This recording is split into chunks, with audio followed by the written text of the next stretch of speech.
So one gaming franchise that I kind of have a weird relationship with is definitely Quake. Now, the original Quake was a groundbreaking game because instead of the 2D flat sprites that we had for enemies in first-person shooters, this actually used 3D polygonal character models, and it was a big deal at the time. The original Quake is a game that was very popular on PC. I played it on the Sega Saturn because I didn't have a PC, but I enjoyed my time with it. Quake 3, of course, I played on my Dreamcast. Quake 4, I played on my Xbox 360. But Quake 2, I never played it. And this game ended up getting a surprise release on Xbox, PlayStation, and of course the Nintendo Switch, and I decided to pick up the Nintendo Switch version of the game. It was $10, I figured what did I have to lose, and I definitely enjoyed the original Quake port that we got on the Nintendo Switch. So what does Quake 2 bring to the table? What is this game all about, and does it live up to the hype of its predecessor and make it even a better game? That's what we're going to talk about in this video. So right off the bat, this is a sort of remaster of Quake 2. Textures have been improved upon, enemy AI has been improved upon, lighting has been improved upon, and I think it definitely shows. As far as the story is concerned, it's fine. You know, I don't really play first-person shooters, especially like the boomer shooters, which this game definitely is, for the in-depth story, but there is cutscenes in the game, which was kind of nice, especially for 1997.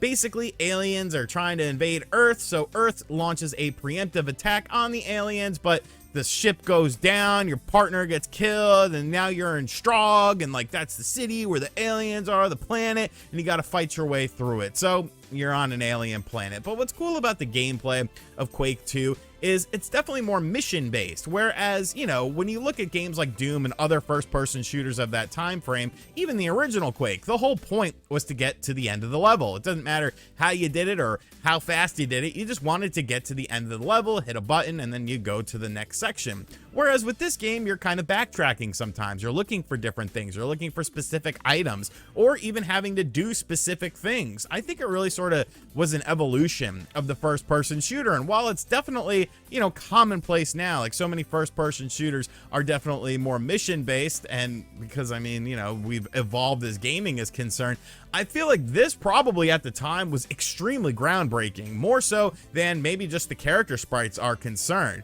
Now you're going to notice that this game looks pretty damn good, and like I said, this is the Nintendo Switch version of the game, is available on PlayStation, is available on Xbox on Game Pass as well, so I'll be checking out the Xbox version, but I'm very impressed with the visuals of this game, and I still think that they hold up pretty decently. Like, you couldn't charge $60 or $70 for this, but I think the upgraded HD textures definitely look very, very nice. The game's frame rate is silky smooth at 60 frames per second, and the game never hesitates, it never slows down, yes, even on the Nintendo Switch version of the game.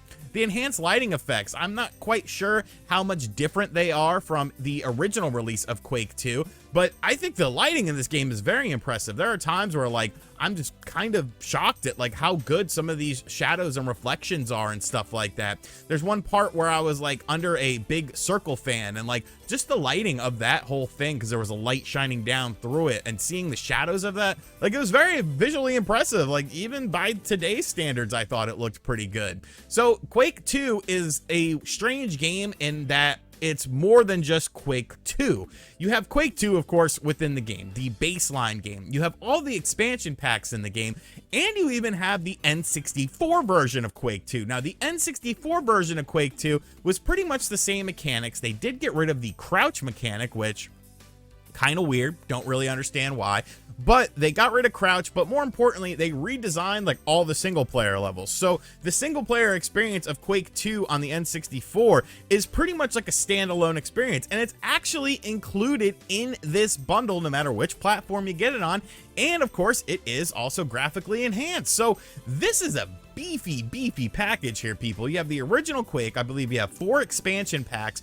all of which definitely feel a little bit different than the other expansion packs. You know, just seeing the sort of the progression of the game and seeing the more open, vast areas where there's like a bunch of different ways to go and different areas you got to circle in through. It's very, very impressive, and like the amount of content that you're getting for $10 on the single player side of things is honestly staggering. Like if they had just done Quake 2 and like the expansion packs, I feel like most people would have been like, all right, you know, that's all we really need. But having the N64 version of Quake 2 in here is just another cherry on top of this sundae. Now, Of course, you're not just playing Quake for the single player, you're playing for the multiplayer. And good lord, there's a lot of multiplayer options in here. Of course, you could do split screen mode with up to 4 people on Nintendo Switch and PlayStation, but if you have an Xbox, you can actually do 8 people, which, I mean, how many of us have 8 people to come over and play Quake 2 with us? So, of course, I was more looking forward to the online portion of the game. You could do things like the campaign with some friends and play through the game, or you could just play your standard online matches. There's deathmatch, team deathmatch, capture the flag, and once again, everything runs very silky smooth when you're playing the game online. You can actually have up to 16 people playing at once, and that's kind of a bit of a feat for a Nintendo Switch game. I mean, let's kind of be honest here. And everything just ran great. It has cross-platform play as well. So if one of your friends is playing on Xbox or one of your friends is playing on PlayStation and you have the Nintendo Switch version, no big deal. You could still play with them. Although I guess it would be kind of a bit clunky. You might have to set up a specific room or something like that. But you can also do things like create your own room and of course put a code on the room so that nobody else comes in here. Like I said, I'm not super familiar with this game, but the more I play it, and obviously I haven't beaten the games or anything like that, the more I play it, the more I really fall in love with this game. And I'm like, wow, you know, so many people talk so highly of the original Quake. Quake 3 has a lot of nostalgia for me. Quake 4, unfortunately, kind of signaled the end of the franchise for a lot of people. But I feel like Quake 2 might just be like one of those sequels where it's like substantially better than the original game. I know that's kind of something that gamers talk about a lot. You know, Sonic to Sonic the Hedgehog 2, Street Fighter to Street Fighter 2. Sometimes sequels don't live up to the original moniker. Look at a game like Rocket Knight Adventures to Sparkster. Like, come on, that wasn't a proper evolution. But I feel like Quake to Quake 2 is absolutely amazing. Like, this game is absolutely amazing. And the best part is MVG did not work on this game. So don't congratulate him and be like, oh, you did a good job. It doesn't have the British stink on it. It actually smells like a very good game. Considering the amount of content they're getting in single player, considering the amount of content you're getting with the multiplayer, with local co-op, with local play, with LAN play if you want to do it, and of course the online play with cross platforms, I think this game is awesome. I expect very high Metacritic scores for this game. It really surprised me just how much of an evolution from Quake to Quake 2 this game presents. And I could see myself playing this game a lot, you know, in the future, man. Like, I'm just having so much fun with it.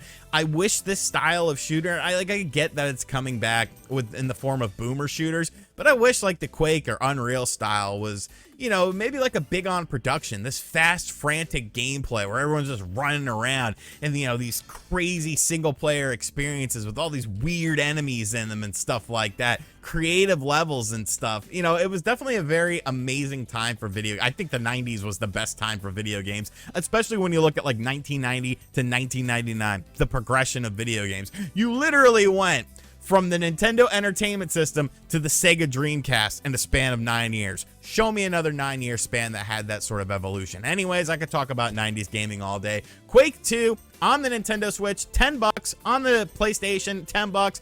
On Xbox, also $10, but you can get it for free with Game Pass. Let me know in the comment section down below if you plan on picking up this game.